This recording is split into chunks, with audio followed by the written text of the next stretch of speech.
Assalamualaikum warahmatullahi wabarakatuh. Saya akan menjelaskan mengenai latar belakang berdirinya Baitul Hikmah. Latar belakang berdirinya Baitul Hikmah. Pada masa Daulah Abbasiyah, ibu kota Baghdad menjadi pusat intelektual muslim, di mana terjadi pengembangan ilmu pengetahuan dan kebudayaan Islam. Perpustakaan adalah salah satu cara yang ditempuh oleh orang dahulu untuk menyiarkan ilmu pengetahuan. Pada masa itu, buku-buku sulit untuk dimiliki karena belum ada mesin percetakan, sehingga penyebarannya masih melalui tulisan tangan. Sehingga wajar buku-buku yang ada hanya dimiliki atau mampu dibeli oleh golongan orang kaya atau yang memiliki kemauan keras untuk menuntut ilmu pengetahuan. Oleh karena itu, keberadaan perpustakaan sangat menolong dan bermanfaat bagi orang-orang yang ingin menggali maupun menyebarkan ilmu pengetahuan. Berbagai buku dikumpulkan di perpustakaan dan dibuka untuk umum. Dalam peradaban yang tinggi, untuk saat itu, buku-buku mempunyai nilai moral yang sangat tinggi. Keberadaan buku dimuliakan, penghargaan mereka terhadap buku-buku menjadikan mereka sangat mendukung pendirian dan keberadaan perpustakaan. Banyak perpustakaan yang tidak hanya didirikan di tempat-tempat umum oleh penguasa atau khalifah, tetapi juga di rumah-rumah para pembesar dan orang kaya. Karena bagaimanapun keberadaannya, perpustakaan akan menjadi rumah, dan rumah menjadi rumahnya orang terpandang dan mulia. Tersedianya berbagai buku serta kajian ilmiah yang dilakukan dalam perpustakaan tersebut telah menjadi salah satu bibit tumbuhnya lembaga tinggi Islam. Yang pertama, Akademi Baitul Al-Hikmah di Baghdad dan Akademi Dar Al-Hikmah. Jadi, keberadaan perpustakaan dalam tradisi keilmuan Islam mempunyai peran bukan saja sebagai peminjaman buku, namun sebagai pusat pengembangan ilmu pengetahuan. Hal ini terjadi pada perpustakaan Baitul Hikmah. Penerjemahan karya-karya logika, keilmuan dan filsafat dalam bahasa Arab juga telah menjadi pusat transmisi keilmuan pada masa Daulah Abbasiyah. Menjelaskan tentang faktor-faktor pendorong perkembangan Baitul Hikmah. Perlu diketahui bahwasanya faktor-faktor pendorong ini ada yang bersifat internal dan ada yang bersifat eksternal. Oke, untuk mengetahui lebih lengkapnya, simak uraian saya berikut ini. Check it out. Faktor-faktor pendorong perkembangan Baitul Hikmah. Keberadaan Baitul Hikmah yang membawa dunia intelektual Islam menuju masa kejayaan dan keemasan abad tengah tentu saja telah mengundang minat para ahli untuk menganalisa dan mempelajari kondisi-kondisi internal sebagai faktor penyebab kemajuan perkembangannya. Di sini dapat dikemukakan beberapa faktor pendorong perkembangan Baitul Hikmah tersebut, baik yang bersifat intern maupun ekstern. Faktor-faktor intern yang dimaksud adalah 1. Terciptanya stabilitas politik, kemakmuran ekonomi, dan adanya dukungan dari Khalifah Abbasiyah. Karena mempunyai kecenderungan kepada ilmu pengetahuan sebagai pendorong utama laju berkembangnya lembaga Baitul Hikmah sejak masa Khalifah Al-Ma'mun. Khalifah ini selalu berupaya mendukung kegiatan Baitul Hikmah, seperti memberi penghargaan tinggi bagi sarjana-sarjana yang mempunyai reputasi yang tinggi dalam bidangnya. Ia telah memberikan gaji yang cukup tinggi kepada para penerjemah yang ditugaskan di Baitul Hikmah. 2. Adanya kebebasan keintelektualan dan interaksi positif antara orang-orang Arab Muslim dan non-Muslim, serta toleransi dan suasana penuh keterbukaan. 3. Adanya respon umat Islam terhadap usaha pengembangan ilmu pengetahuan yang diikuti dengan adanya semangat keagamaan dan disertai pemikiran yang rasional. 4. Menurut Azumardi Azra dalam bukunya Esai-esai Intelektual Muslim dan Pendidikan Islam Tinggi yang mengatakan, kemajuan pendidikan seperti yang ada di Baitul Hikmah ini, di samping didorong ajaran-ajarannya Islam yang menuntut penganutnya untuk mengembangkan ilmu pengetahuan, juga karena kemampuan masyarakat mewujudkan situasi keilmuan yang dinamis. Pendidikan tinggi Islam tidak bersifat eksklusif, ia terbuka terhadap pikiran-pikiran non-muslim. Objektivitas keilmuan yang direfleksikan dengan penerimaan diktum-diktum ilmiah secara kritis melalui perdebatan-perdebatan intelektual meratakan jalan bagi kemajuan pikiran Islam. Pendidikan tinggi Islam sebagai pusat intelektual tidak berubah menjadi menara gading yang steril dan terasing dari lingkungan masyarakatnya. Ia responsif terhadap perubahan-perubahan yang terjadi di lingkungan yang mengitarinya. Sebagaimana terlihat, ia terbuka bagi setiap pecinta ilmu tanpa dibarengi oleh birokrasi dan formalitas yang ketat. Azra 1998 halaman 105. 5. Adanya pertentangan di kalangan kaum muslimin sendiri dan terpecahnya mereka menjadi golongan-golongan, di mana tiap-tiap golongan berusaha untuk mempertahankan wujud dirinya dan memerlukan bahan-bahan perdebatan. Hal ini terjadi antara Mu'tazilah dan golongan Ahlussunnah wal Jamaah. Hanafi 1990 halaman 41. 6. Situasi politik saat itu, di mana setiap tokoh yang berkuasa harus bisa mengambil hati rakyatnya agar tetap menaruh simpati pada pemimpinnya. Itulah para Khalifah Abbasiyah telah mengalihkan perhatian rakyat pada pentingnya ilmu pengetahuan yang memang begitu diminati masyarakat Arab pada waktu itu. 7.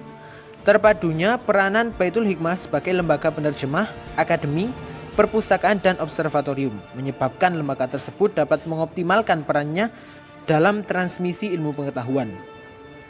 Sedangkan beberapa faktor intern yang berperan besar dalam pendirian dan pengembangan Baitul Hikmah ini adalah 1.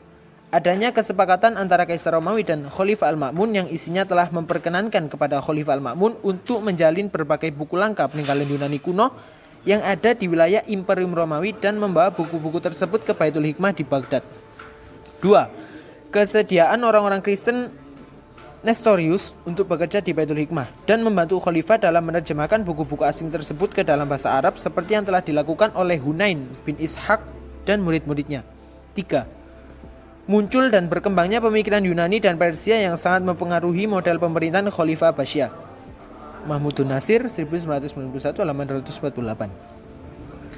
Sebab pemikiran tersebut sangat mendukung untuk memperkenalkan idealnya manusia mengenai pengukuhan diri kalangan aristokrasi.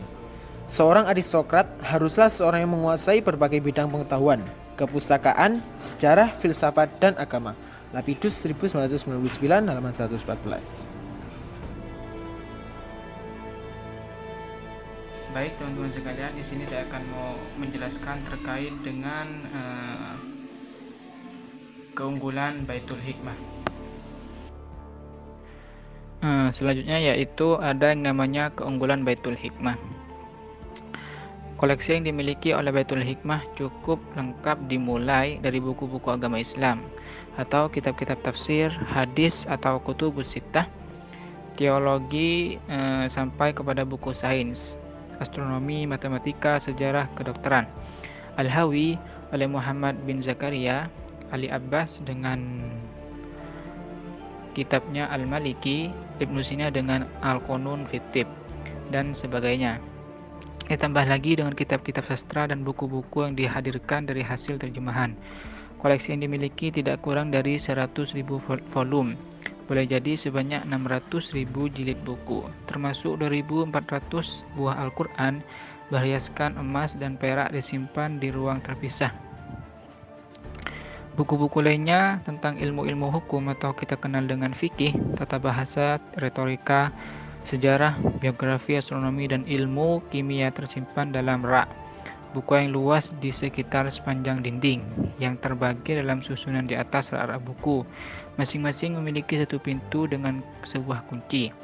Di atas pintu masing-masing bagian tergantung satu daftar buku-buku yang ada di dalamnya. Demikian pula peringatan atau keterangan tentang buku-buku yang tidak ada di rak dari masing-masing cabang ilmu pengetahuan. Baitul Hikmah bukan hanya sekedar sebagai perpustakaan saja dengan koleksi bukunya, tetapi ia berfungsi sebagai lembaga penerbitan dan lembaga penerjemahan yang tentunya dari berbagai buku yang diterjemahkan tanpa melihat latar belakangnya, dan hal ini mendapat dukungan yang tinggi dari khalifah pada waktu itu dengan menunjukkan orang sebagai penerjemah dan sampai kepada pembelian buku dari daerah lain jika daerah itu belum ditaklukkan oleh khalifah. Di samping itu pula, Baitul Hikmah juga berfungsi sebagai observatorium, tempat untuk melakukan eksperimen, dan juga sebagai tempat berkumpul untuk berdiskusi. Sebagai dari hasil diskusi dan penelitian ini, maka akan menghasilkan ilmu baru dan nantinya akan diterbitkan menjadi buku.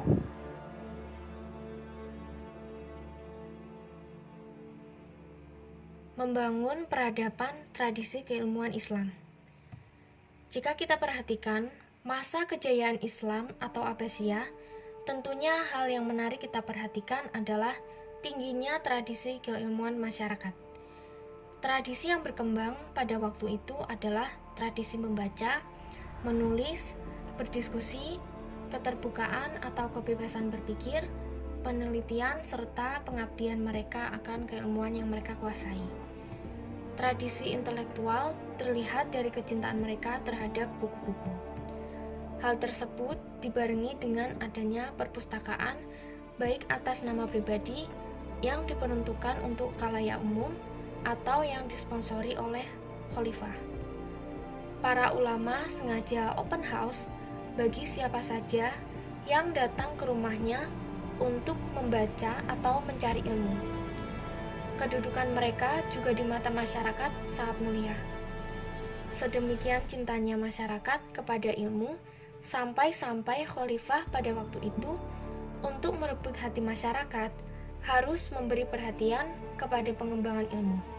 Jadi, tidak heran khalifah mendirikan perpustakaan dan beberapa penghargaan bagi ulama atau orang yang berhasil menemukan keilmuan baru.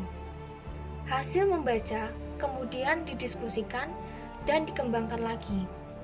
Mereka menjadikan perpustakaan dan masjid sebagai tempat berdiskusi. Dari sinilah memunculkan ide atau keilmuan baru. Tercipta tradisi menulis, menyadarkan masyarakat untuk berkarya yang sangat tinggi, sehingga kita bisa menikmati hasilnya dari karya tersebut. Tradisi penelitian ini juga kita lihat dari eksperimen di berbagai bidang, seperti di bidang sains seperti matematika, kedokteran, astronomi, dan lainnya. Hal ini juga kita bisa lihat dari adanya observatorium yang berada di Sinjar pada Khalifah Al-Ma'mun, atau adanya sekolah khusus kedokteran di Jundisapur. Penelitian akan hadis dan lain sebagainya. Itulah keingintahuan mereka yang sangat tinggi, bukan hanya keilmuan yang bernuansa Islam, tapi juga bernuansa ilmu umum dan alam. Kebebasan, keterbukaan, dan kecintaan Islam, kecintaan ilmu memotivasi kegiatan penerjemahan pada waktu itu tanpa memandang dari nama buku dan siapa pengarangnya. Mereka tidak melihat latar belakang agama maupun bangsa. Justru mereka bekerja sama dalam keilmuan dengan bangsa lain, non-Islam, tanpa sedikit pun takut akan hilang atau rusaknya akidah mereka. Tradisi yang sama juga telah berkembang di tradisi keilmuan barat. Motivasi mereka sangat tinggi untuk mencari ilmu. Tradisi membaca dan berdiskusi tinggi, tradisi meneliti yang tinggi, keterbukaan berpikir, dan kebutuhan untuk berkarya yang sangat tinggi. Teknologi dan informasi kebanyakan dikuasai oleh Barat.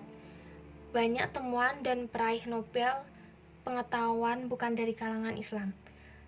Hal-hal seperti itulah menurut penulis kemajuan Barat dan Islam Abbasiyah dalam hal pengetahuan yang perlu kita kembangkan untuk kemajuan di bidang pendidikan Islam.